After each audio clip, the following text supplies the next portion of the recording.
je serai d'une détermination absolue.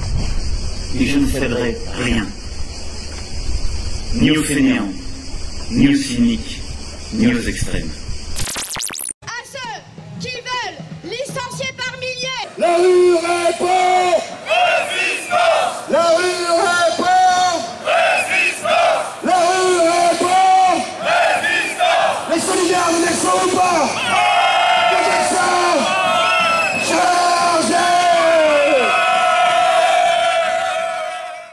Il y a quelques jours, Emmanuel Macron il déclarait qu'il ne céderait rien ni aux fainéants, ni aux cyniques, ni aux extrêmes. Qu'est-ce que ça t'inspire, cette déclaration du président?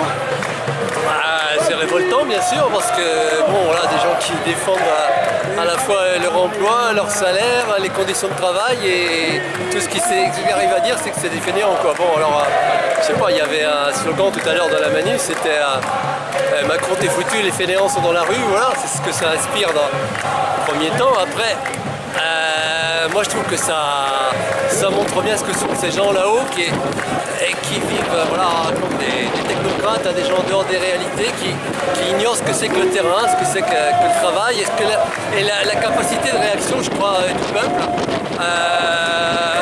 Voilà, à nous de lui montrer qu'il y a sa volonté de nous casser, c'est clair, c'est net. Vous traitez de feignants comme ça, c'est nous provoquer et vouloir nous casser. Et à nous de montrer qu'on va résister et qu'on va foutre le bazar suffisamment pour qu'ils comprennent. Voilà. Tous ensemble,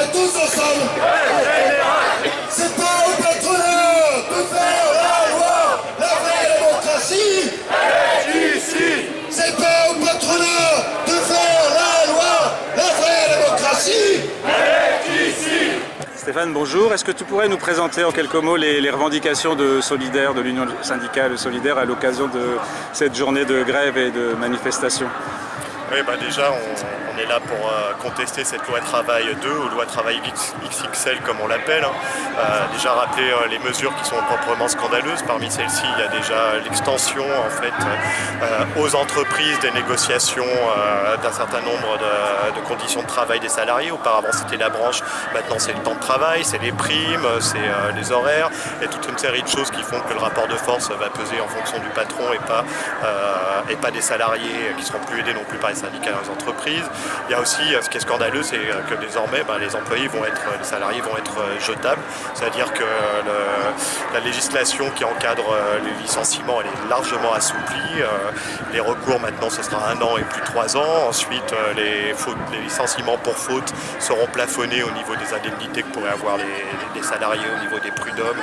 Donc ils auront le minimum, ils seront jetés avec une simple lettre, sans préavis, pas de recours ou quasiment pas. Et puis enfin c'est la santé des travailleurs qui est attaquée par cette réforme parce que les instances comme le CHSCT et les autres instances des entreprises vont être fusionnées. Ça veut dire plus de recours, plus d'instances qui permettent de mener des actions quand la santé des travailleurs est en danger. Et ça c'est un véritable scandale avec cette loi travail. Nous on revendique toujours pour Solidaire un meilleur partage du temps de travail. On revendique toujours les 32 heures. On revendique aussi plus d'égalité dans les prises de décision, notamment dans les entreprises, ce que va défaire la loi travail. Et finalement, ce qu'on demande aussi, c'est que cette loi ne soit pas tout à l'avantage des patrons et tout au désavantage des salariés.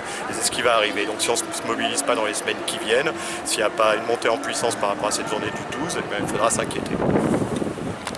Tout est à nous, et à l'État, tout ce qu'ils ont, ils l'ont volé. Partage des richesses, égalité sociale, ou alors ça va péter, ça va péter, ça va péter, ça va péter, ça va péter, ça va péter, ça va péter, ça va péter, ça va péter.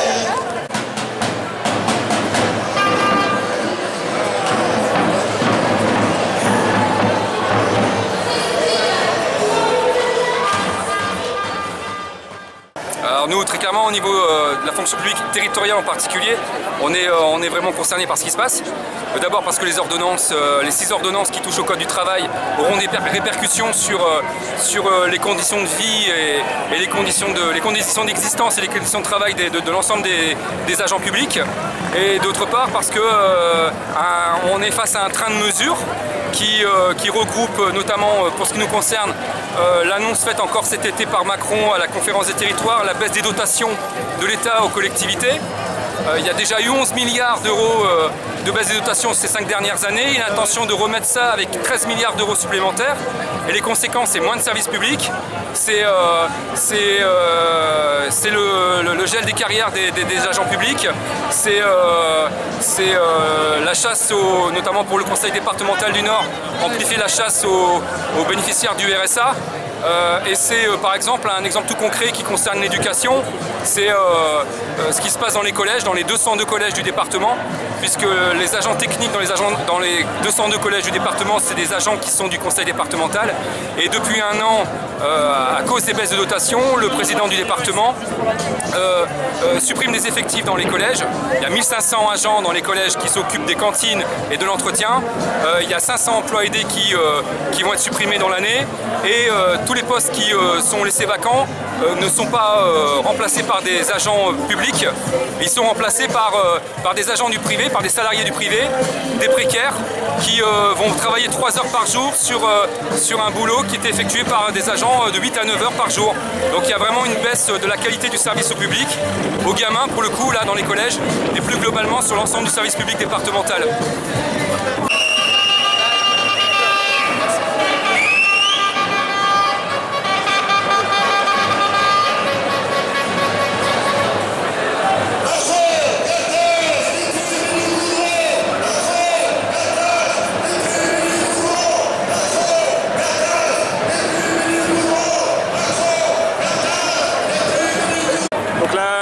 La manifestation d'aujourd'hui était prévue depuis plusieurs mois. Quelles sont les perspectives d'action, de mobilisation pour les jours et les semaines qui viennent? Pour nous, la première perspective, c'est déjà réussir aujourd'hui. On va être clair, dans les organisations syndicales, on ne savait pas trop où on allait, etc. Avec un petit manque d'unité à la base. Et au final, on s'aperçoit que la mobilisation est extrêmement réussie. Donc c'est sûr que ça éclaircit pas mal nos perspectives, parce que là, on sent qu'on peut construire quelque chose. On sent que les salariés sont mobilisés contre ces ordonnances et contre toutes les réformes de Macron en général, vu qu'on a les fonctionnaires avec nous. Donc effectivement, les perspectives sont plus réjouissantes que prévues. Alors là, actuellement, on a la CGT qui va appeler à la date du 21 septembre. La seule chose qu'on puisse regretter, nous, à Solidaire, c'est qu'elle est décidée toute seule, sans véritable intersyndical à la base. Mais il est évident que, on ne peut pas encore le dire, parce que démocratiquement, il faut qu'on l'attende pour décider, dans Solidaire-Pas-de-Calais. Mais globalement, si cette date se pose, etc., il peut être aussi fort que ça, évidemment, on ira. Et en attendant, entre les deux journées, c'est à nous de mobiliser par les assemblées générales, les heures d'information syndicale, dans les entreprises, dans les services, pour que les gens viennent vraiment à cette mobilisation massivement, pour faire reculer ce gouvernement. Contre les lois de travail, on est là. Contre les capitalos qui ont fait à la fois dans le bonheur et la joie, on